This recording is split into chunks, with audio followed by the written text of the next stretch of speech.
Business, Australia's business channel.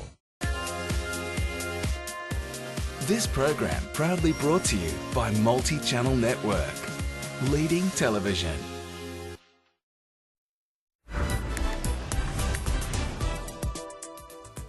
Welcome back. Well, Marketing Dividends begins in just a moment, but first, let's take a quick check into the markets, and the Australian share market continues to pick itself up after getting a bit of a shaky reaction to that S&P changing the outlook for Australia's credit rating to negative, so essentially putting us on credit watch negative. But we've seen a rebound in the banks, and that's lent support to the broader market as well. The Australian dollar also recovering, and it is currently sitting at about 75.2 versus the greenback.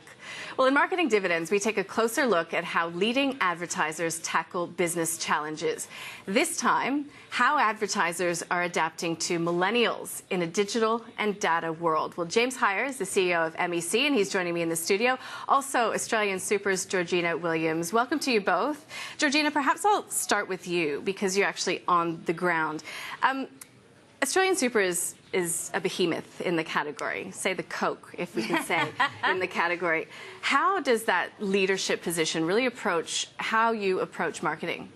I think that's it's a very important position. You've just talked about some of the things happening in the markets at the moment. As a leader in a financial category, trust and confidence is imperative. So getting on the front foot with some of these issues and telling our consumers what they mean is way more important for us than it is for a challenger category, challenger brand. And I could use very recently the Brexit example as one of those. So last week, I think it was only 1:30 in the afternoon when we knew what the outcome for Brexit was going to be. And by 5:30, we had an update on our website for our members who were interested. That's absolutely vital as a leader that you take that position. So you're really setting the agenda in that regard? Absolutely. Very, very important. So AustralianSuper, even by its name, is a big, important player in Australia. So we would compare ourselves to brands like the CSIRO, who are leaders in innovation and have really taken the brand of Australia forward. It's interesting you talk about Australia because your brand says what it does on the packet, AustralianSuper. You've got Australian in the front. Does that change how you have to hold yourself in the marketplace? I think so very much. We absolutely need to represent Australia. I mean, when you are the biggest in the market and our brand only sells to Australians. So they're our members, that's who we represent. And so being Australian in all our attributes is something we take forward, I think, in every category. And do you draw comparisons between your business, even though it might be very different, to other leading brands in other categories as well? Well, I mentioned the CSIRO. That's one that we take a lot of interest in, and it's not a normal comparison you'd expect us to draw. But if you look back over a long history of the CSIRO, they've bought market-leading products over and over again, and they've put the brand of Australia on the global map. So for us, we look at those kinds of leaders as opposed to potentially some market-leading categories that may fade tomorrow.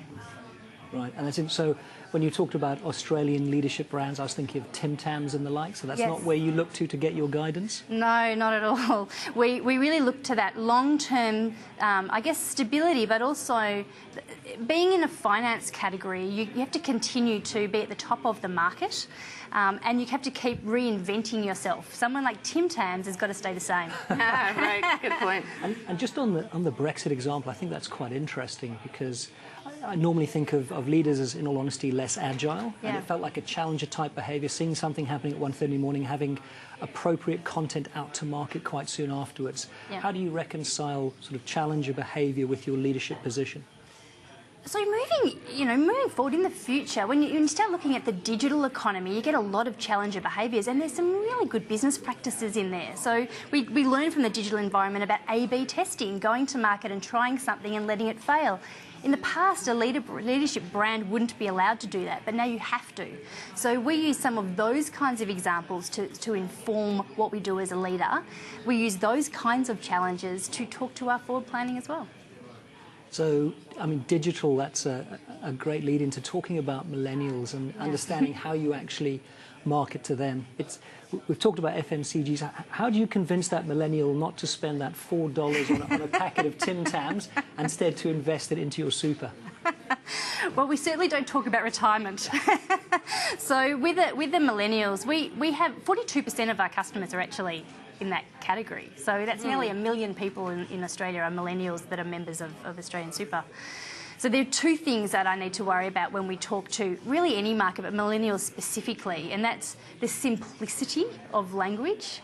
So we work in a space that we've made incredibly complicated and really enjoy that. So when you invest in superannuation, you make a contribution. You usually contribute to a charity, not yourself, but we invented a wonderful word for that. When you want to put extra money and use salary sacrifice, I don't remember the last time sacrifice was a good thing.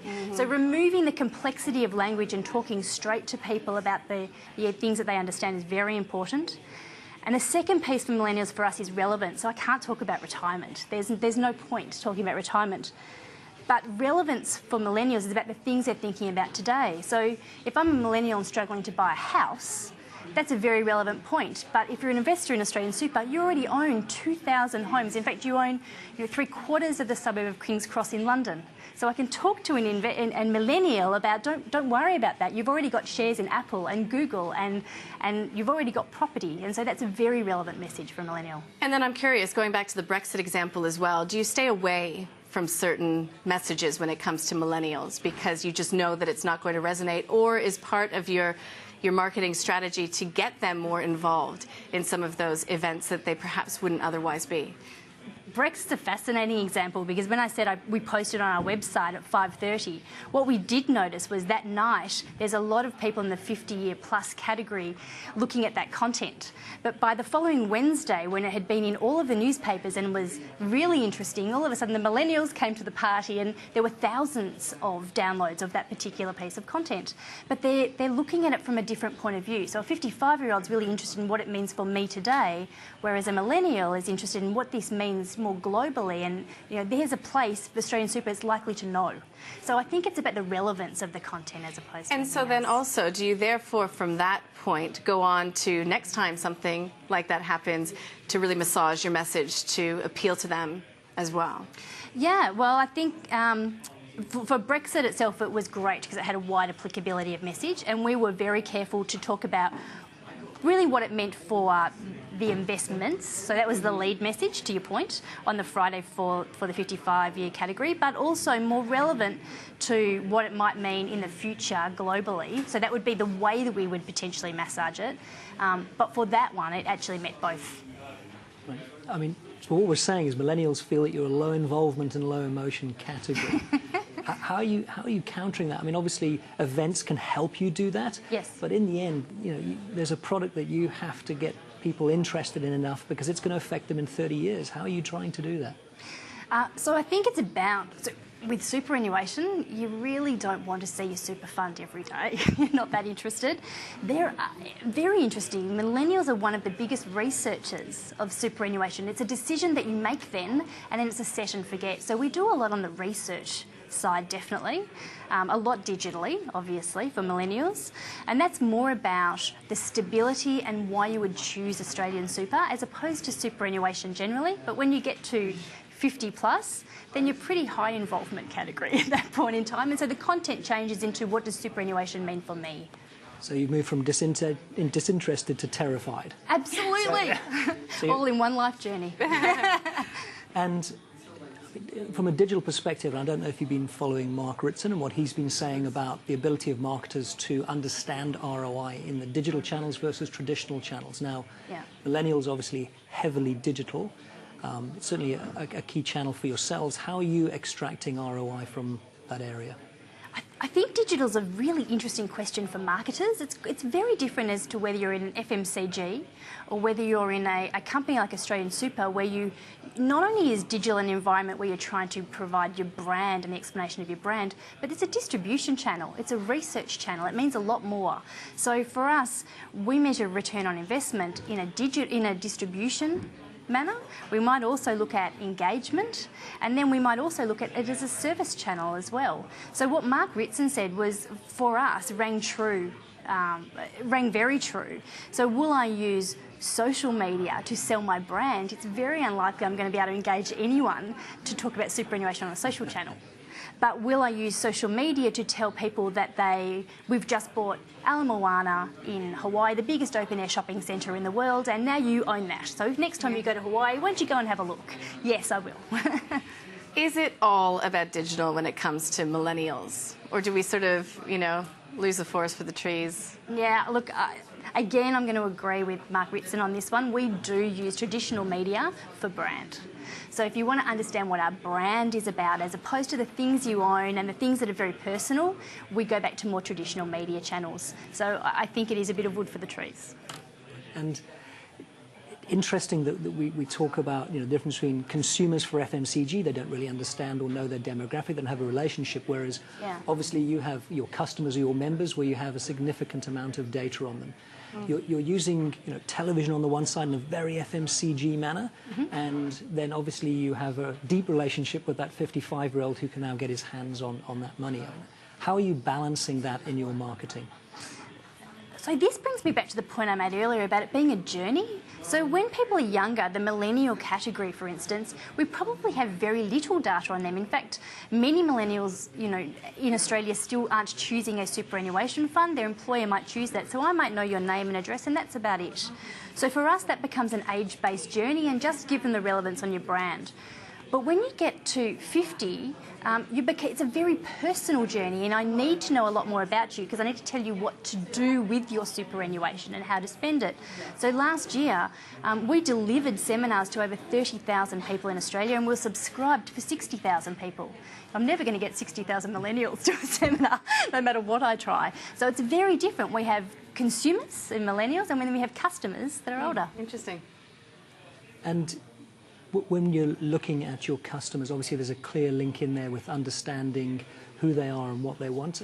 There's obviously an experiential side to your marketing as well. Where does marketing stop and start in your remit? Do you extend outside of what we would traditionally view as your area? So definitely in superannuation we do. So my remit obviously covers consumer distribution as well. We don't have retail branches. If you're going to buy superannuation, it's either an employer purchase or it's digital. And so all the digital channels are generally owned by the marketers. So I have a distribution at one end, and then at the other end I also have policy, because the outcome as a consumer that you're going to get from superannuation is just as important. So for us, trying to get you enough money and trying to make you confident to spend that money is just as important. So marketing is the channel that I use to either acquire, retain, but also to get better outcomes for people as well. And when you're looking at social in terms of that acquisition, better outcomes, the jury is out. Does that mean you stop using it? Is that your A/B testing? Is that your challenger behaviour? We've done some great A/B testing on social media. So it is such a communications-heavy channel. You really need to get that message right. So if we put a message out there or some information, for instance, around women and gender and the superannuation gap and what you might want to do, I'm likely to get a couple of thousand people interacting with that message.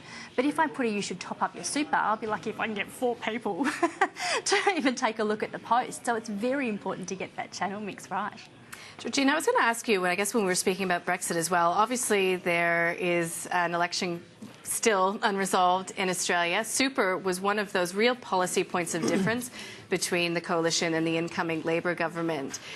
Did that sort of, I guess, political football really give you a lot of exposure, a lot of opportunities to really get out there and get your product and get your voice, I guess, as one of authority out there as well? I think, so I sit in a really fortunate position where AustralianSuper, every dollar that comes into AustralianSuper is about the members, so we don't have shareholders. So I sit in this great position where all of the marketing, all of the things that we need our consumers to do are completely aligned with the outcomes that we're looking for from policy. And so for us, it doesn't really matter who's in government. Our message is exactly the same because the consumer's always got to be the winner here. Right, and that's quite interesting. So you've got 3 stakeholders here, really disinterested, don't care, and that's at the one end treating them as consumers. Then you've got the people absolutely deadly interested with real intent at the one end with your customers, and then government who also are one of your stakeholders. I mean, the balancing act of all of those different messages and making sure they're aligned, that all sits within the marketing piece at AustralianSuper? So we call ourselves, it's both marketing, but it's also advocacy. So you have to act on behalf of your customers, and I think it's very important in the financial industry to act, to do that on behalf of your customers. And so the advocacy channel enables us to make sure that our messages are also about having enough money in retirement, and how can we help you, or what is our responsibility? Again, going back to being a leader, what's our responsibility to put the right prompts and the right processes in place so that when you retire better than you would have otherwise. Right, wonderful discussion. We're out of time. Georgina Wilkinson and your engagement, advocacy and brand for AustralianSuper. Wonderful to have you in, and James Hier, as always, CEO of MEC. That's all we have time for when it comes to marketing dividends, but stay with us. When we return, we will take another check-in on those equity markets when we return.